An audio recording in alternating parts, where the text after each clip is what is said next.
సూర్య చంద్రులున్నదాకా చిరకీర్తిగా నిలుస్తావు.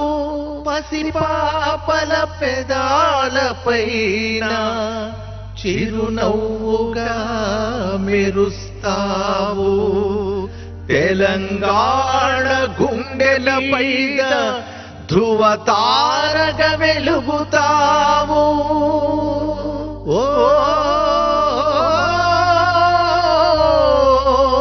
రావి నారాయణ రెడ్డి, పోరాడినావు ప్రాణాలొడ్డి.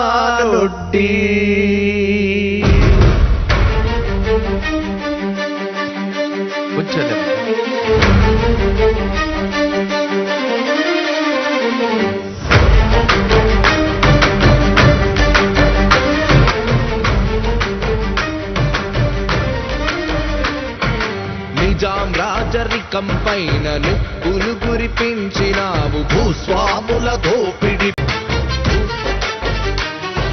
భూస్వాముల గుండెల్లో సింహ స్వప్నమయ్యావు. తిరుగుబాటు బాట చూపి తెగువను చూపెట్టినావు. సాయుధ పోరాటానికి సారథ్యం వహించావు. సాయుధ పోరాటానికి సారథ్యం వహించావు. రావి నారాయణ రెడ్డి, పోరాడినావు ప్రాణాలొడ్డి.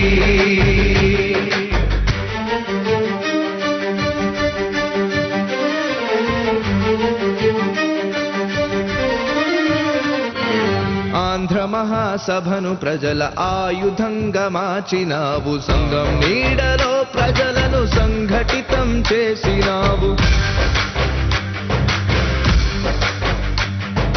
మట్టి మనుషులను మహావీరులుగా నిలిపినావు. సామాన్యుల నుండి అసామాన్యుల సృష్టించి చిరకీర్తిగా చిరకీర్తిగా నిలుస్తావు. పసిపాపల పెదాలపైన చిరునవ్వుగా మెరుస్తావు. తెలంగాణ గుండె మీద ధ్రువతారగా వెలుగుతావు. రావి నారాయణ రెడ్డి, పోరాడినావు ప్రాణాలొడ్డి.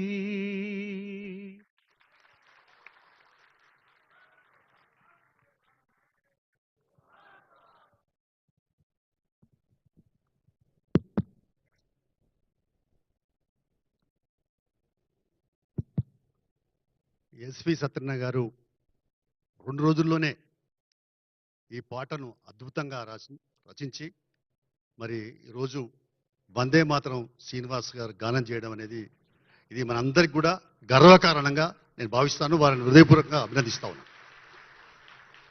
ఈరోజు కార్యక్రమానికి సంబంధించి ప్రధానంగా ముఖ్యమంత్రి గారికి గతంలో కూడా ఒక 2 సందర్భాల్లో తెలంగాణ అమరవీరుల ట్రస్టుకు సంబంధించినటువంటి అంశాలను తెలియపరచడం జరిగింది.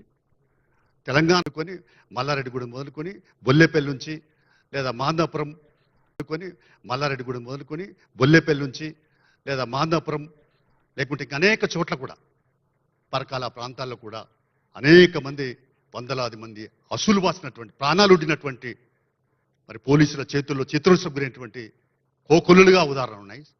అదంతా కందిమల్ల ప్రతాప్ రెడ్డి గారు 2-3 పుస్తకాల్లో 5-6 పుస్తకాలు రాసినాడు.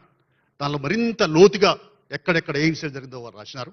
అయితే నేను ఈ సందర్భంగా ముఖ్యమంత్రి గారి దృష్టికి చెప్పేది ఏంటంటే ఇవాళ ఈ ట్రస్టుకు సంబంధించి మరింత విస్తరింపజేయాలని, మరింత ఈ ట్రస్టును తెలంగాణ వ్యాప్తంగా కూడా మరి ఇక్కడ కూడా హైదరాబాద్లో దీనికి ఏమీ ప్రత్యేకత లేదు. సరే ఇది గవర్నమెంట్ ఇచ్చిన ప్లేసే, స్థలమే, కానీ దీనికి ఒక ప్రత్యేకమైనటువంటి ఒక గుర్తింపు రావాలంటే మరి అక్కడ ఒక 10 ఎకరాలు 10-20 ఎకరాలు అక్కడ ఇచ్చి దానికి తెలంగాణ శృతివనంలాగా పెట్టి దాన్ని ఆ రకంగా చేస్తే, డెవలప్ చేస్తే, అభివృద్ధి చేస్తే ఆనాటి త్యాగాలు, ఆనాటి పోరాటాలు, ఆనాటి మరి అణిచివేతలు ఈయన తరానికి తెలియపరచడానికి ఒక చరిత్ర ఉంటుంది. గతం లేకుండా వర్ధమానం లేదు, వర్ధమానం లేకుండా భవిష్యత్తు ఉండదు. కాబట్టి భవిష్యత్ తరాలకి ఈ విషయాలు తెలియజెప్పాల్సిన అవసరం ఉందని చెప్పి ప్రత్యేకంగా వారి దృష్టికి తీసుకురావడం జరుగుతూ ఉంది. కాబట్టి వారు కూడా ప్రతి సందర్భంలో ఏ ముఖ్యమంత్రి గారు చెప్పని పద్ధతులలో కూడా సంబంధించిన విషయాలు కూడా మనందరికీ తెలుసు. వారు నిష్కల్షగా నిబద్ధతతో మరి తీర్పులు ఏ తీర్పు ఇచ్చినా మరి సామాజిక కోణం నుంచి ఇచ్చే తీర్పులు మనం న్యాయశాస్త్ర కోవిదుడిగా ఆయన పేరు ప్రఖ్యాలు తెచ్చుకున్నాడు. వారికి అలాగే వేదిక పడినటువంటి పెద్దలందరికీ ఈ సందర్భంగా మరి నేను తొలి పలుకులు మీ అందరికీ తెలియపరుస్తూ ఈ ఆశయాన్ని, ఈ ట్రస్ట్ ఆశయాన్ని మేము మళ్ళీ తర్వాత కలిసి అయిన ముఖ్యమంత్రి గారు వివరిస్తాం భవిష్యత్ కార్యాచరణకు సంబంధించి.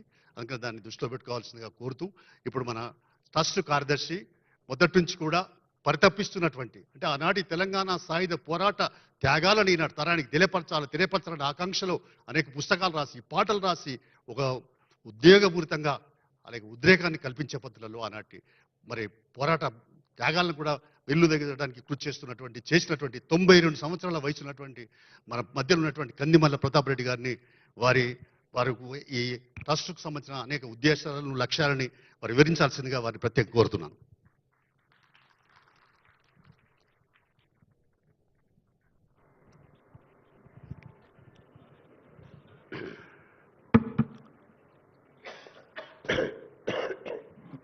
గౌరవ ముఖ్యమంత్రి శ్రీ రేవంత్ రెడ్డి గారు, ప్రఖ్యాత న్యాయ కోవిదులు, సాయుధ పోరాట చరిత్రను చెప్పను, ఎందుకంటే ఆ చరిత్ర మీకు తెలుసు.